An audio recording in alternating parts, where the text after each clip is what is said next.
But in context, there's probably more data centres with accepted offers in the queue than there is peak demand in the whole of the country at the moment. Oh yes. Yeah, and that's the context that we're talking about. Yeah. So it's not just a big number, it's a very, very big number. Welcome to the Connectology podcast. I'm Hugh Taylor, CEO here at Road Knight Taylor, and in these episodes, our grid connection specialists, the Connectologists, dive into the evolving grid connections landscape, often taking expert guests with them in order to discover, generate, and share insights that might just help you and maybe even industry as a whole to connect projects faster, at lower risk, and at lower cost. Hello and welcome to another Connectology podcast from Road Knight Taylor. I'm Pete Aston and I'm joined by my colleague Murchie. And we are going to be doing another grid news and views podcast for you. It's actually been about 3 or 4 months since we've done one. As long as that? Yeah, Wow. I believe we recorded the last one, 24th of June. July, Right. August, September. What was it? 4 months. Yeah. Gracious. Oh, 3.5 months. So, I think our listeners, all two of them, have been clamouring for another one. So, Time flies when you're having fun. yes, fun being connections reform, I think. So we're going to dive straight in. So since we last did a Grid News and Views podcast, lots happened. So we've gone through all of the NESO portal and gate 2 submissions, portal not working properly, timeline being extended. So all gate 2 applications are in by the end of August. So by now, NESO should have done their initial checks on those gate 2 applications, and the DNOs should have done the same. But I guess the big news is that came out a couple of weeks ago was NESO's new timeline. Yep. That's right. So we're just going to drill into that a little bit to sort of work through that, because there's been a little bit of consternation in the industry, hasn't there, Kyle, on Yes. the actual sort of end date of the timeline. Yeah, absolutely. And I think one of the first things that you look at looking at the timeline is it is quite complicated. There's lots of arrows and additional bits of information that you can glean, but some of it does contradict slightly, or a few areas where there's kind of double negative. So it does take a little bit of time to just get your head around what it actually says. What we've tried to do is build a little timeline, kind of pulling out those key dates of if you're expecting a connection date in 2027, when you're going to expect your offer. Similarly, if you were in 2032, then what does that look like? Just try and make it quite clear. But even kind of drilling into it, there's quite a bit of flexibility in those dates. So in terms of maybe let's pick up on next steps on the timeline and sort of end of timeline, just to get a sense of the scope. So next steps, I believe NESO and the DNOs are currently doing detailed checks. Yep, that's right. So by the end of week commencing the First week in December, sorry, yes, then there'll be notifications issued. But it's noting that those notifications might still be subject to detailed checks. So NESO may not have completed detailed checks. Ideally, as many will be completed as possible. But it does state that detailed checks may. And to be clear, what's that notification going to tell you? So it'll tell you whether you're gate 1 or gate 2. Importantly, there has been a bit of questioning on whether it'll also confirm whether your advancement has been successful or not. Interestingly, in the DNO statement box, it does talk about advancement requests and whether that has been successful or not, but in the transmission one, it doesn't go as far as that, possibly because at transmission level it'll be subject to study, and the studies won't have been completed by that point. So really it's the reordering of the queue, it's the output of the reordering of the queue. So basically, by the end of the first week of December, you know whether you're in or out, and whether you're going to be before 2030 or sort of 2030 to 2035.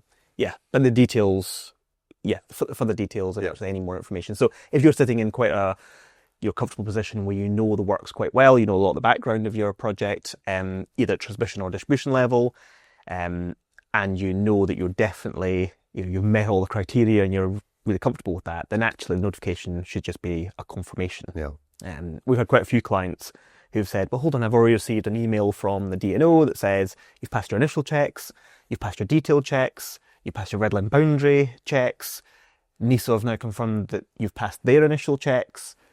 What more is there? Surely I am going to get a gate 2 offer, it's kind of indicated, but this is that kind of drawing the line in the sand where the queue has been reordered by NESO, them communicating it out. And then following that notification, offers start to come out. Yeah. And they're going to come out in sort of groups, depending on whether your transmission distribution, depending on your connection date. So it's going to be the 2026-27 offers out first. Yeah. Then offers up to 2030, then offers up to 2035. Yeah. And end stop is well into next year, isn't it? Yeah, so the latest offers, based on the timeline, would be by the end of September 2026. And obviously those offers would be ideally coming out with a 3-month window in which to accept.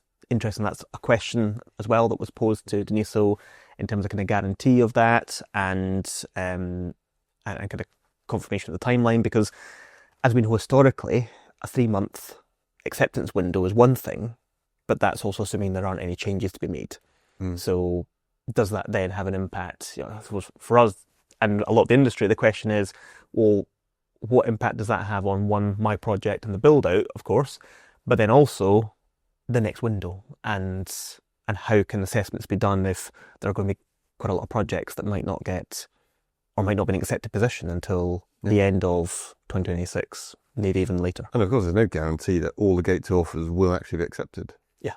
So there could be some schemes that actually don't get accepted, and even though they get a Gate 2 offer, they might go, oh, well, something's happened. That means I don't want to. Another interesting thing about the Gate 2 offers will be whether they contain any changes. So I'm working on a few schemes where transmission connections, where we know that there's already been a change in like the connection design. Been working through it, and it's like, is that going to be captured in the Gate 2 offer, or are we going to get the Gate 2 offer out, and then they're going to do an 80 agreement to vary to capture those changes after that? So that's still unknown.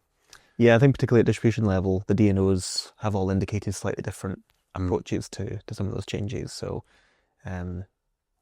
yes, a lot more to know and understand. And I suppose we're not going into, we could actually bring up the timeline and get into real specifics, but it is all out there. And as I said, we've communicated quite a bit on some specifics and trying to break it down a bit more.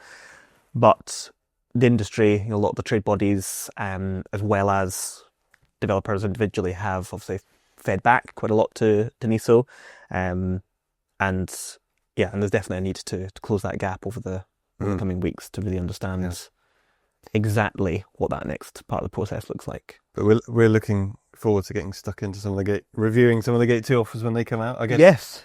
First ones, are we expecting out maybe the end of this year, or is it going to be January, do you think?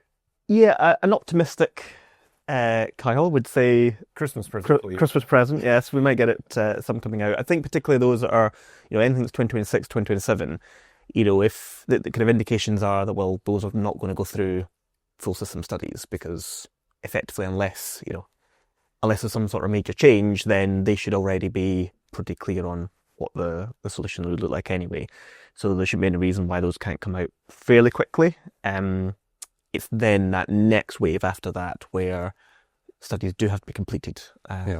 Because, of course, a DNO can't issue a variation until it's received an offer from NESO, which relies on a system study from the relevant TO, which relies on a setting of what the CPA is and what the kind of parameters are for. So you need to explain CPAs, Kyle. Oh, construction planning assumptions. So those are effectively the assumptions used as kind of part of the modelling process. Yeah. So it might kind of state the sort of assumption on how certain background demand is recorded, for example, how certain technologies are studied, just to make sure it's consistent and appropriate. Yeah. And there's a very interesting piece here around how DNOs then restudy their offers, recost their offers, because there is the possibility, isn't there, of some schemes getting Gate 1 offers and then effectively being out the queue, and then DNO the minimum scheme changing for connections, DNOs having to potentially restudy that, and and then what if actually that changes your GSP? Which in few circumstances it could. So I think NGED, it was last week, did a webinar and I sat on it just listening in, and they explained how if some of the POCs are going to change some of their schemes after having done the restudy process, that they might then have to do a sort of it's not project progression, but it looks like a sort of project progression type information exchange with NESO and the TOs, and then they've got to get a response back, and before the gate to offer can be issued, and so it's, there's a lot of complexity in there. Yeah, absolutely, and as you say, it could be quite a small number of projects, because projects that are have relatively early connection dates that didn't trigger new GSPs, for example, well, it's unlikely that the point of connection would change significantly. It'd be interesting actually if you've got a bay connection, a 30 kV bay connection, but actually a project ahead that falls out that was connecting to an overhead line. That's probably the really interesting kind of nuggets for earlier projects, where can they get in on those slightly closer connections.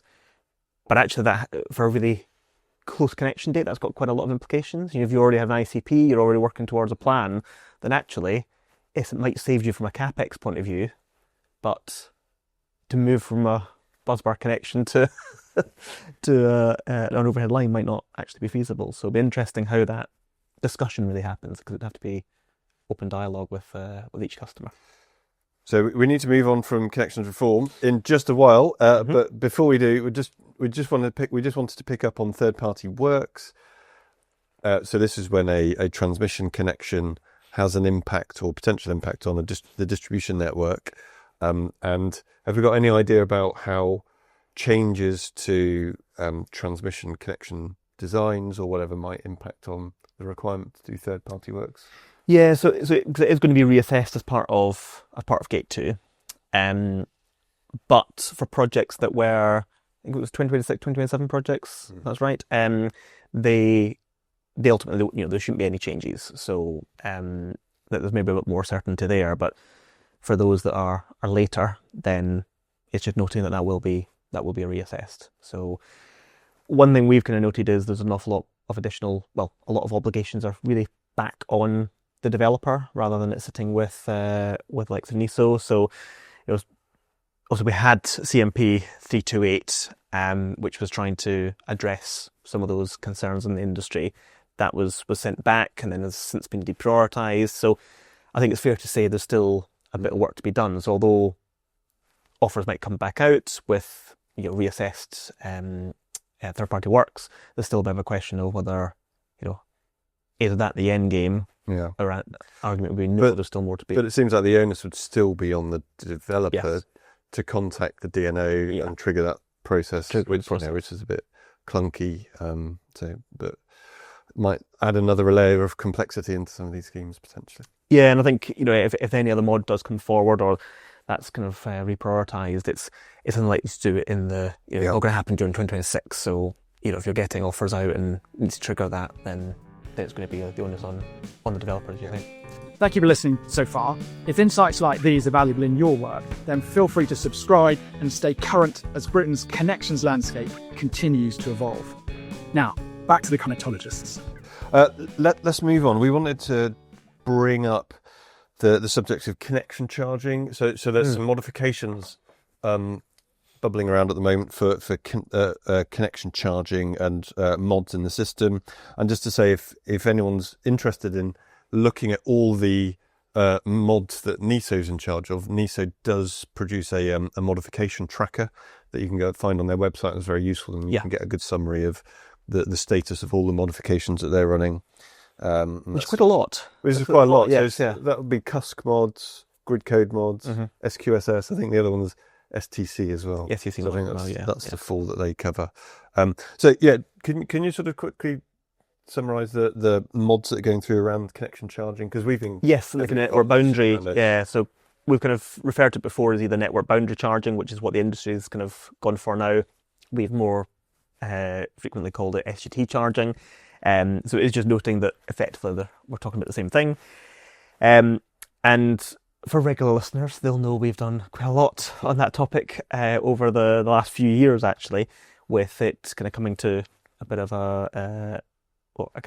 coming to a head with a conversation in this room actually with Innova, Centrica, Diageo, and an Octopus generation just this summer actually, and we were exploring, having those sorts of developers in the room coming from very different angles. Obviously, Diageo coming from a decarbonisation angle, not playing in the energy market, for example, to a household name like Centrica and Octopus, with sometimes very different views on the future of different elements in the industry. So it was good to explore that, and there's been quite a few sessions with industry since then, either at a transmission level or even kind of off-gem sessions, and that has actually led to some movement. So we've now got 2 mods that have kicked off. One formally that has a working group in place, which is DCP461.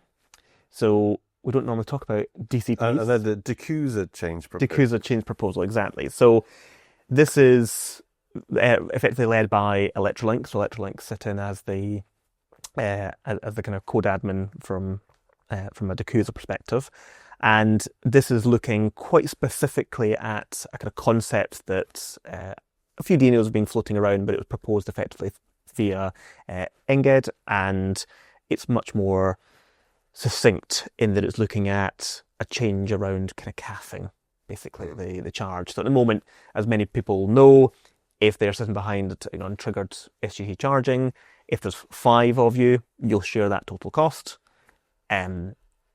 But if one of you drops out, that then just gets reshared across 4.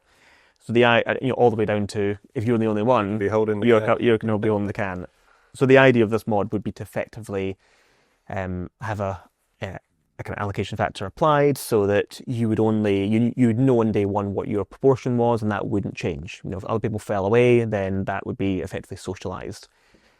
Lots of complexity around exactly how that would work, and importantly, the DNOs all do something quite different from one another at the moment. So if that was to be brought in, there's a question as well of standardisation. And then there's a kind of sister mod, so to speak, the CMP460. Now, we've got 460 and 461. That is just coincidence. Yeah. We couldn't have written that if we tried. But 460 has been put forward by Innova, so Joe Crowbrook, and we've been kind of supporting along with some others, and that is now kind of formally kicked off. The nominations are closed on the 17th of this month, and from there the working group will get set up. So kind of early November really is when the working group will. Does that have a slightly wider scope in terms of looking at a few more different options? Yeah, it does. And while it's therefore focusing much more on the transmission aspect and whether socialisation through TNUOS, kind of considering that there's a difference between infrastructure assets and connection assets and how that's charged. So it'll take that wider view. It will therefore potentially inform a future Decusa mod. If it identifies that actually the right way to do something is through the distribution system and charged in that way, then there might be a further mod. It's probably important to note that the timescales for each are very different. The Decusa mod is looking at a much, much faster change, trying to bring something into play for kind of springtime next year, not quite in alignment with Gate 2 offers, but as close as possible. Whereas CMP460 isn't going to be issuing, well, the plan is to issue a final proposal to Ofgem in September 2026. So it's possible you could have an interim solution of a CAF solution, followed up by, I don't know, conceptually, having SGTs fully socialised. A bit later. But absolutely, potentially that could be the way. And I suppose the first hurdle is knowing, well, at least if I know on day one what it is, at least that fixes it. Whereas at the moment, you've just got too much risk.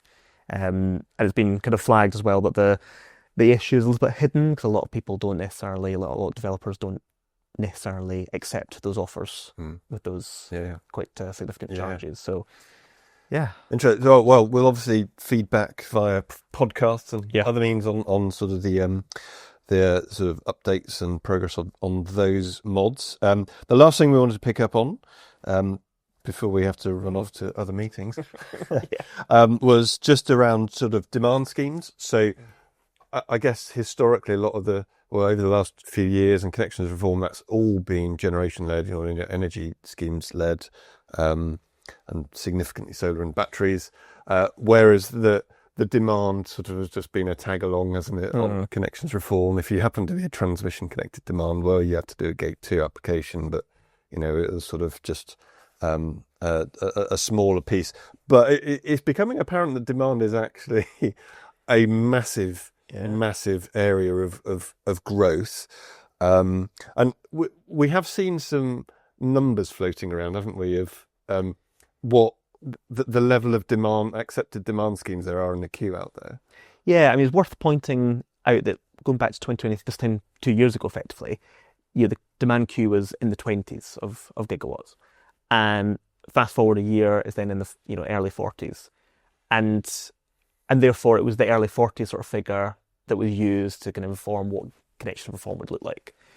But now we're at, well, some figures vary, but certainly over 100 gigawatts worth of demand in the queue, of which, was it 2/3 or three quarters data centers? Yeah, which is a massive increase. So, that's a big question of how does that get studied? From a background point of view, how does that get fed into the model? Locationally as well, big changes. A lot of hydrogen based in Scotland, a lot of data center demand in London. Yeah, exactly. Slough. In Slough, yeah. So quite challenging from that perspective. But also, then what does it mean for the next phase and for the next window? But in context, there's probably more data centers with accepted offers in the queue than there is peak demand in the whole of the country at the moment. Oh yes, yeah, and that's the context that we're talking about. Yeah. So it's not just a big number; it's a very, very big number. And I guess my thoughts at the moment is probably we don't need that many data centers. I'm assuming in the country, but maybe the government has a different view. But I just get the feeling like what happened with batteries, particularly led and solar led to sort of connections reform, Clean Power 2030, caps effectively on those technology types. Are we going to see the same thing come in for these sort of hyperscale demand type schemes? What's going to happen in the first connection window that opens, transmission window that opens next year sometime? Is it going to be another free-for-all for lots of more data centers to join the queue? I think this is a question probably for government, Ofgem, NESO to really chew over as to what's going to happen. And I guess no one knows at the moment. No one knows. Speculation. No, but there's the factor of there's the demand and the impact that has, but also at this moment in time, as we've discussed on previous podcasts, is the way that demand is assessed and secure supply requirements, etc. That we could end up that a lot of those offers have more than one bay. So a similarly sized generator might be looking at having a single bay connection. If they have 3 bays or even more, then that then has a knock-on impact on connection opportunity. So it's definitely something that needs to be looked at swiftly. Yeah. And there's two other things we just wanted to pick up on demand as well. One is another customer mod, CMP417. Do you want to very briefly highlight what that is? Yeah, well, you're the man. Well, I'm going to be on the group. You're on the group, but yeah. So CMP417 has been around for quite a while. That's why it's a bit of an earlier number. But effectively, it's trying to move kind of away from final sums. So the security liability methodology that's used for final demand is different to generation and storage, and effectively, there's no such thing as a LARF and SIF. There's no factors involved which actually reduce the amount that you're liable for. You're liable for the whole lot, even if it could be reused or partially reused. So the idea is to get rid of that and move everybody on to the same methodology, although noting that the wording isn't perfectly transferable to demand. So that's what that working group's looking at.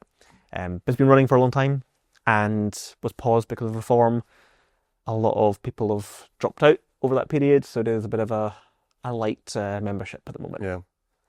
But I guess the hope is, in short, it's going to reduce security requirements for demand customers. Yeah. but it's probably not going to actually get implemented into your statements until early 2027. Early 2027, which is a good question around securities, because that's another big topic around whether securities are delayed further and kind of fixed until early 2027. So we'll have to pick up on that another time because we are running out of time very quickly. I think the last thing we just wanted to pick up on demand was just around the issues that hyperscalers have with these large transmission connections, because demand customers cannot build transmission network at the moment. And so there is some talk going on in the industry around how can hyperscalers, build transmission network? Should they? Do the TOs need to do something different? So I think there's going to be some more developments on that. We guess over the next few. Yeah, I think the positivity is, we were on one of those sessions with Desnes and Ofgem, and it's positive that the conversation is going forward. So, with all these conversations, it starts off extremely broad, lots of different things to talk about, and then whittle down, well, what are the next steps? So, we're far away from clear-cut solutions for all of those different components, but the conversation's definitely started, and the government are aware of the importance, which is a good start. It is. Probably lots more things to discuss, but I have to stop talking now, Carl. So we will go off, have some other meetings. Thank you, everyone, so much for listening. We will be doing some more podcasts fairly shortly within the next month or so, won't we? Quite a few guests coming in. Yeah. So some to look out for on your feed. So for now, goodbye and thanks for listening. Thanks a lot. Thanks for joining the Connectologists in this exploration. This knowledge sharing is made possible by the support of our clients. We thank them and hope it will help the whole of industry to connect society's critical infrastructure faster. If you found this useful, you're welcome to explore more free insights at roadnighttaylor.co.uk/connectology, or click on the Insights tab at the top of our homepage. Thank you.